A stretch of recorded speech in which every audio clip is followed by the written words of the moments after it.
You're listening to The Adventuring Party for the 4th week of August 2023. This week, the party consider making an episode with politics, culture, and depth, only to decide just to wing it instead. Is this a good example to set for GMs setting up their games? Let's discuss The Adventuring Party, discussing tabletop and radio gaming the Irish way.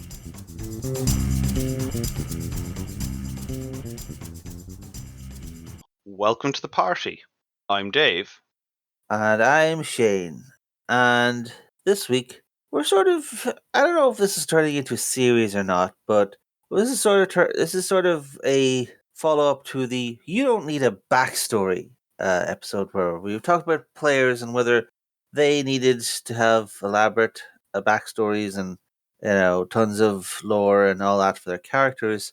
But we are a whole bunch of eternal GMs, and so we're naturally going to think about the GM side of things as well.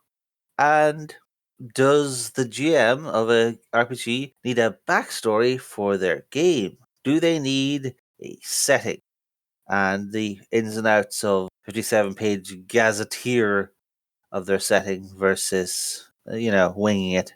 You can absolutely wing it as a GM.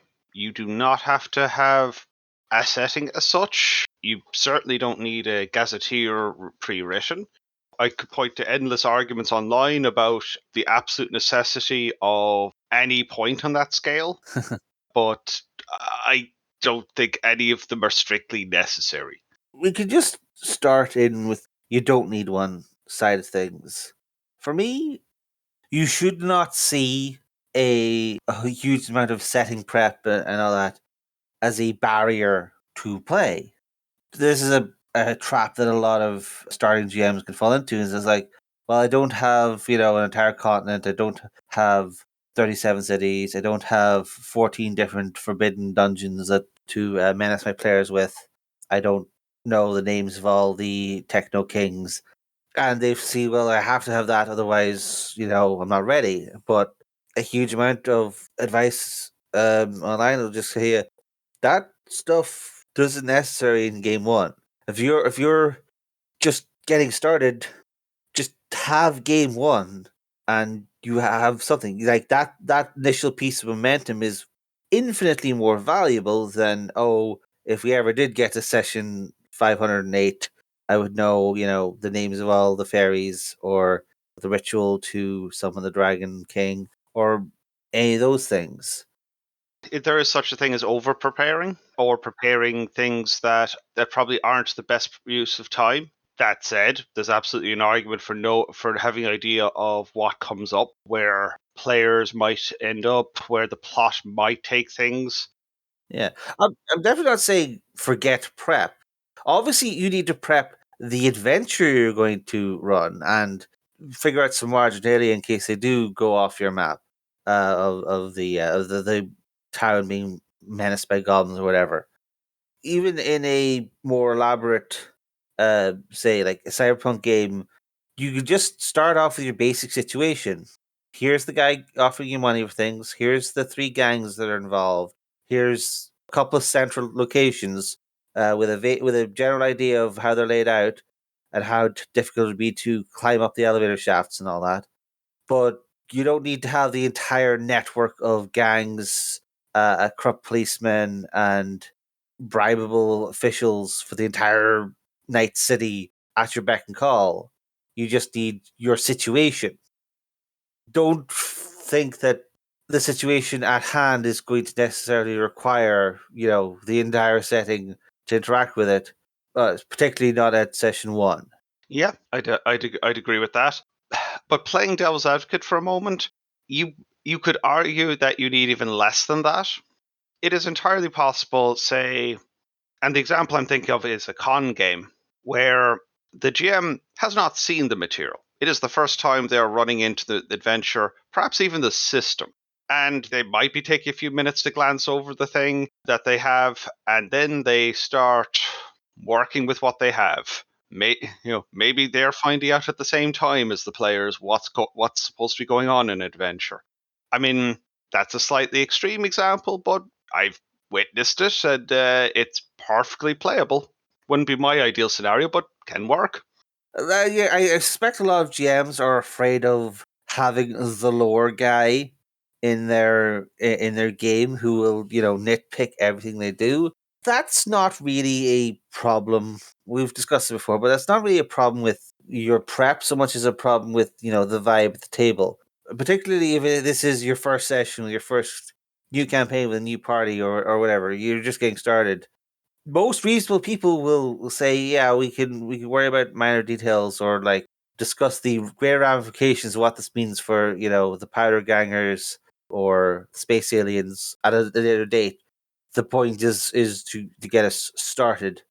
And once you have a start, that doesn't necessarily mean that you need to suddenly introduce the entire world, continent, interdimensional pocket dimensions, and space empires all at the same time either. There's a very well celebrated methodology for creating world just called inside out growths, where you start with generally this in D&D terms. This is generally your tiny little village being harassed by goblins, your hamlets, your Orlanes, and so forth.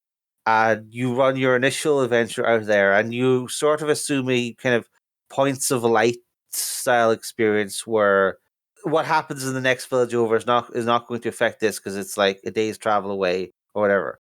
Now you may get it is if you have a medieval demographics person there who says it all, but the point is that if you're just planning to have like episodic adventures where each adventure follows the next, you got this little string of beads going through your campaign, then putting in the next objective, the next plot, next town or city or dungeon as you need it is perfectly fine. This is again, you may need to read the room and see: do you have a whole bunch of lore hounds at your table, or are you people who just want to play the situation in front of them? And a lot of particularly starting players will just be, I just want a thing in front of me, that I can just put a bone in front of me and I'll start chewing on it.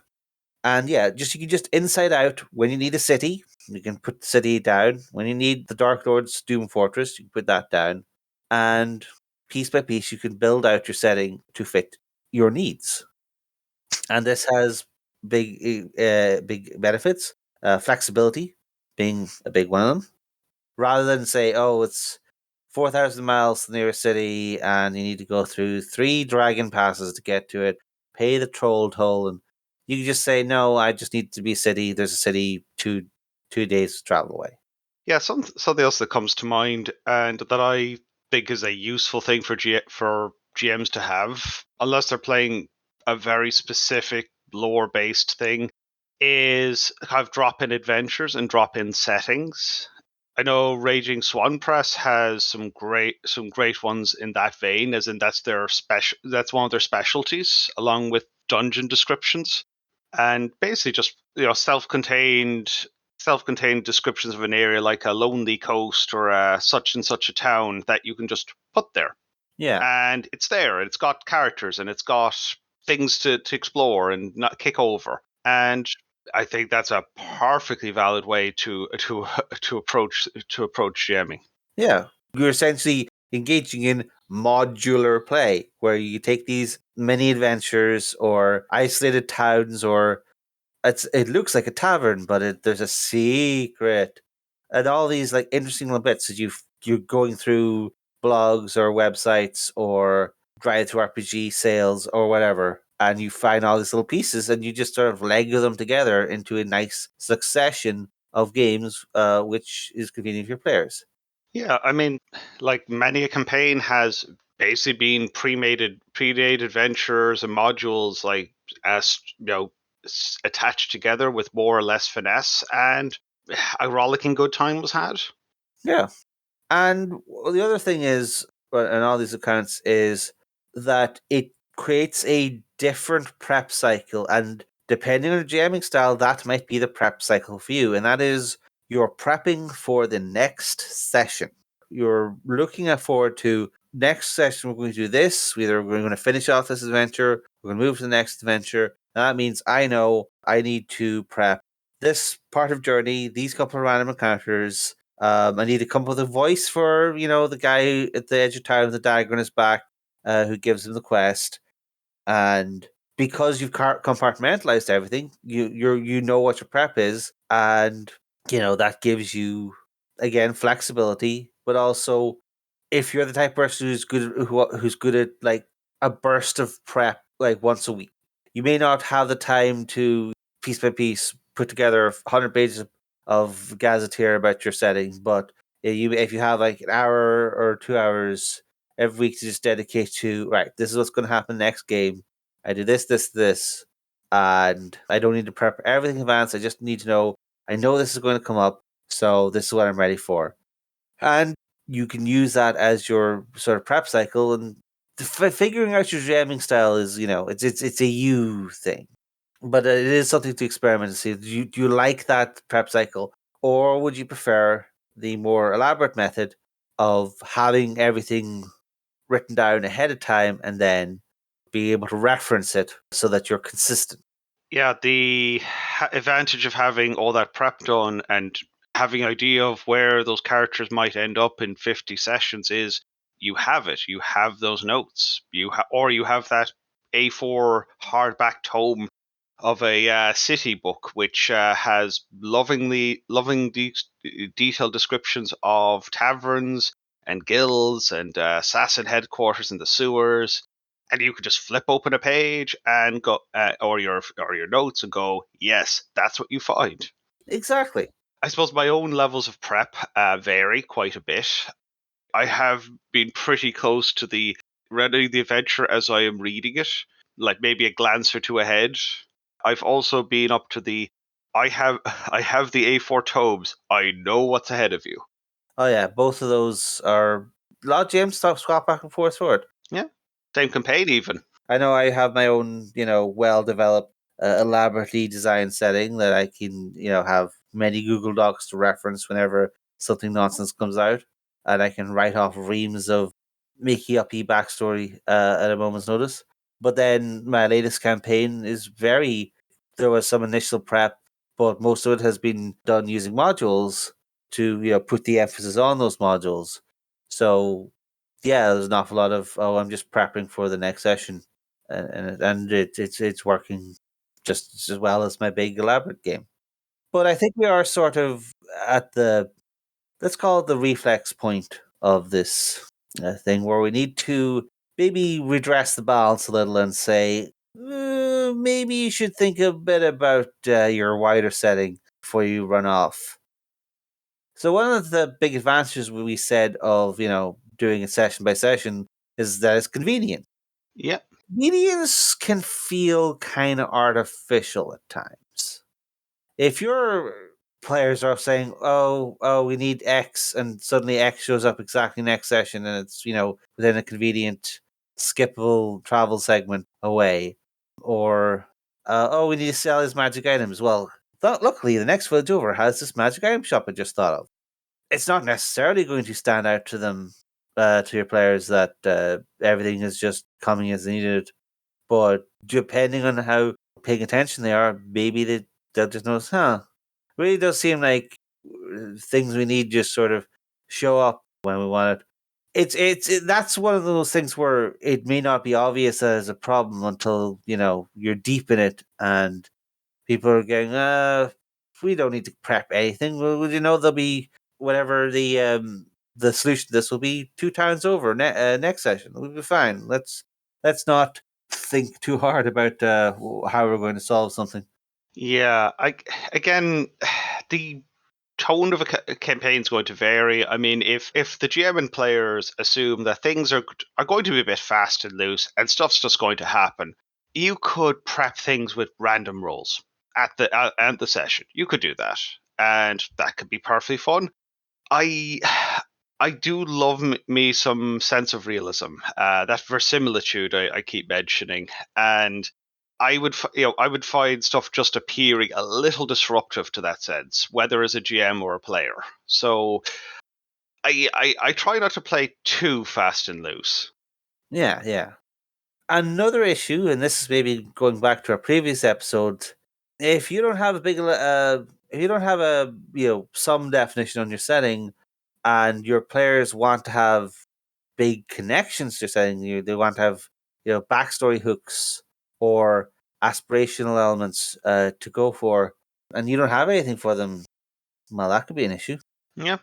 If someone has a big elaborate city, but a big elaborate backstory about their history and city of the city of canals and trade, and how they had a horrible blood feud with their family and the other family, and oaths of vengeance sworn against a number of people, and that whole thing is just it's over there.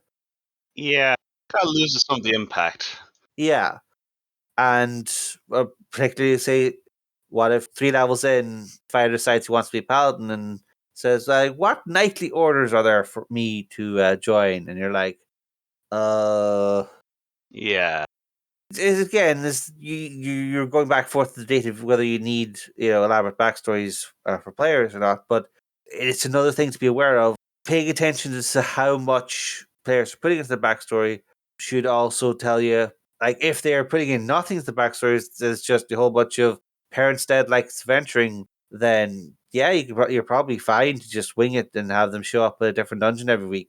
But if they're throwing fish hooks, character hooks at you, and there's nothing for those hooks to catch onto but water, they will first off they'll learn to stop throwing out hooks, but that also means they probably won't start fishing for stuff, and you're sort of putting yourself into a sort of call response playstyle where they're just reacting to what's in front of them, and that's a perfectly fine vibe, but they come in expecting to lay down these hooks and start putting things together into a pattern, then they're going to be looking for something substantial. The other thing you're going to lack if you have these things is, let's call it political depth. In any, let's call it real life setting. You got your city or your neighborhood in Night City, or, whatever space station. One presumes that city would have its connections, not necessarily its backstory, but like it's going to be part of a greater empire, or going to be rivals with some other space station, or anything from just they have different football teams to they're at war.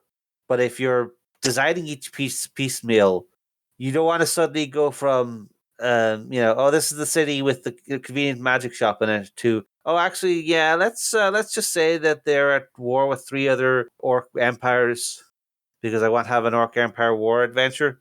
That's a good way to magnify the sense of plot convenience, where a plot doesn't exist until it's needed.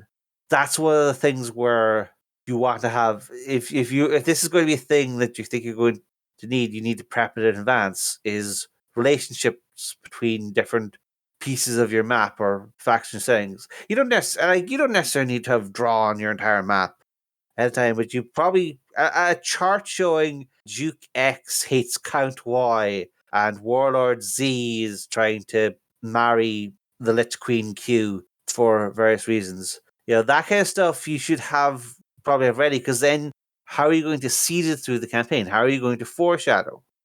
Well, I wouldn't necessarily say you have to foreshadow, but it can be handy. And it would actually, again, tie into realism, because there would be evidence of such things cropping up.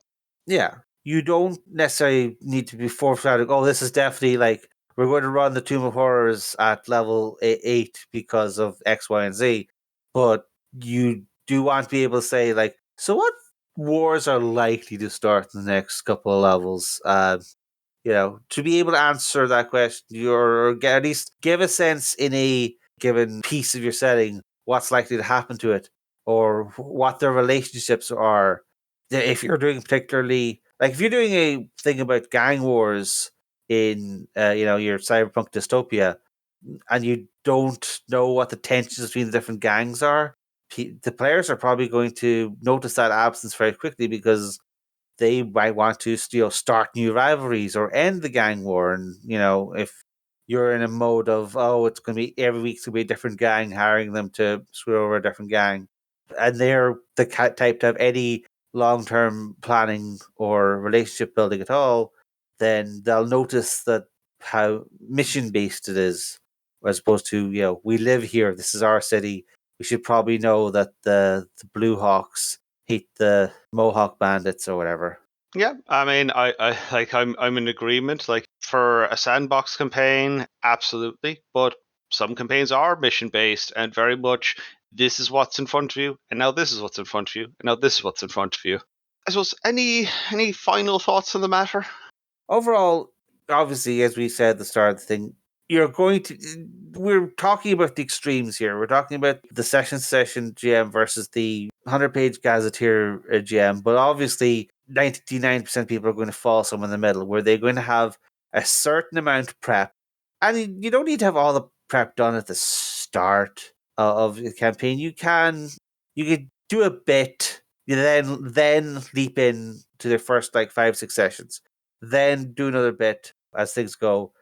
And it's all right for you to do a certain amount of reactive prep as you're going through things where, I thought politics was going to be more elaborate, but actually it turns out the players are more interested in exploration, or, oh no, they had an altercation with this one warlord early on, and now he's their blood nemesis, so don't need to really prep any of the neutral nations. I just need to prep that warlord, his army, and his enemies.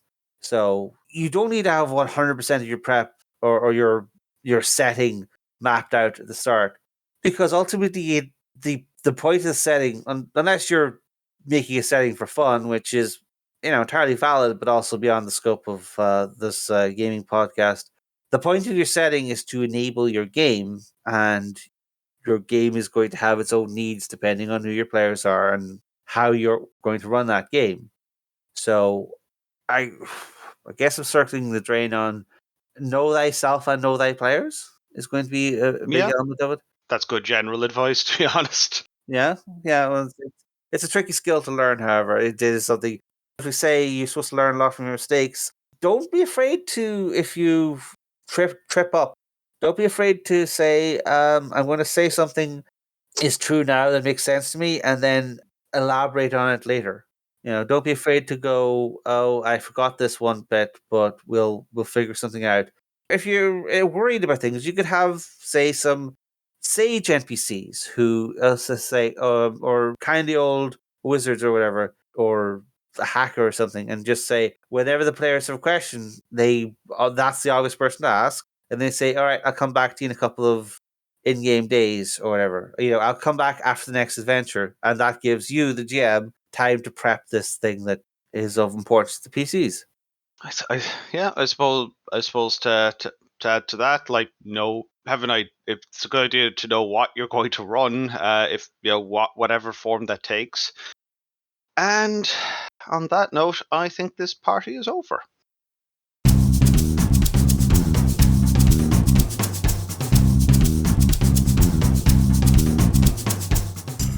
Thanks for listening to the Adventuring Party. You can find show notes and links to things we've mentioned at www.theadventuringparty.net and on our Facebook page. You can leave comments there, or talk to our Twitter account at AdventuringPTY, or you can record a voice message at www.speakpipe.com/theadventuringparty.